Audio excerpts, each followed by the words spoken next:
So let's go into a little bit different of a subject, maybe a little bit more personal.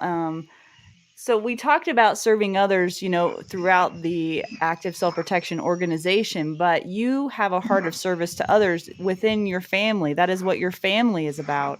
And so I wanted you, if you could, if it's not too personal, I think you're pretty open about this and we've talked about it before. Could you talk about the commitments in your personal life, specifically as it relates to raising a child with special needs? Because I know a lot of people, me included, don't understand that kind of commitment, the kind of sacrifice and the hardships that go along with that. And I think there's lessons to be learned there. So would you mind speaking to that? Oh Lots of man, lessons, I'm sure. how much time do we have left? Oh my Well, not a goodness. ton, but yeah. Yeah, that it's. I'm glad that my daughters are all watching, and I hope they're paying attention. We could not do this without them, and the sacrifices that they've made to allow us to get to this point are valued and very important to me as a dad, and as a human being. But so many people will, I see it all the time when there's a conversation about adoption or special needs this or whatever. You always see these people, well, you put your money where your mouth is, and the people that are saying that haven't, and I feel like we have.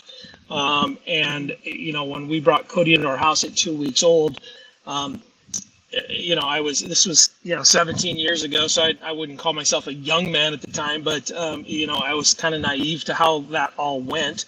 I didn't necessarily recognize the burden that I was saddling my family with, but you could pull any one of them here, and maybe I should, but there isn't one of them that would say we should have done it differently. And while some days we all want to pull our hair out, and some days we can't, we can't even function to some degree, because we've got a very close, tight-knit family. We're able to back each other up, and service Cody, we get it all the time. Cody is so lucky to be with you guys, and anybody that has a special needs kid will always, we always say thank you and we appreciate that. But when we're talking amongst ourselves, and I've got a lot of friends and a lot of people have come out of the closet, for lack of a better term, but a lot of people hide their Cody. A lot of people don't talk about their Cody, and there's more Codys in the world than some people will say, and we hear it a lot, that they're like, your openness about this is allowing me to be open about this, and I got to meet a young gal this last weekend that is a friend of ours, that was not necessarily like they hid her or anything along those lines, but it just wasn't something that they talked about a ton. But I got to go hang out with this little girl for a little while, and I'm like, man, it's so awesome to get to meet you. And I think sometimes as parents of kids with special needs, or especially if there's behavioral issues or verbal issues or communication issues, it's hard because we don't get to focus. And anybody that's been at the conference, and I've seen several people that comment about how great Cody is, knows that if you're on Cody duty at the conference, you don't get to hang out with everybody. You get to hang out with everybody for about 30 seconds, and then he's moving on, and you're just kind of hanging out, you're following along. And that can be very, very taxing. And so, our family unit has been very, very tight over the years. And it isn't that we don't all once in a while break down and sob in tears with, when this thing got broke or that happened, or we just can't take any more. We lean on each other a lot.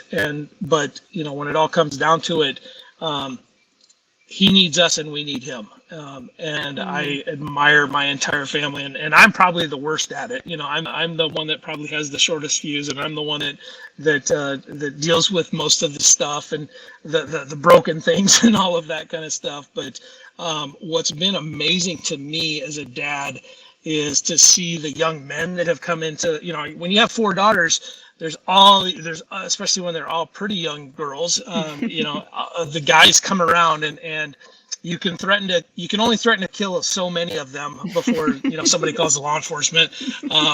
But what has been really, really cool is the young men that they've brought into the family, have usually been very, very good with Cody. And if they're not, the girls have recognized that. They're like, you know what, I don't think this is a good fit. You know, this is my Mhm. family.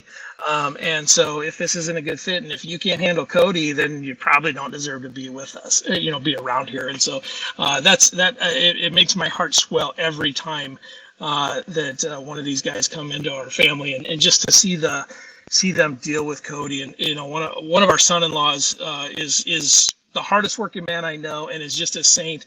And somehow is probably, you know, he handles Cody so well, and Cody calls him his brother, and well, he calls all of the, you know, all of the guys his brother, but Cody and Levi are tight, and that kid trusts him, and that's a big thing when you deal with anxiety the way Cody does. Trust is hard to come by, Mm. and these guys have built it. And so I'm very proud of my family, very, very proud of my family.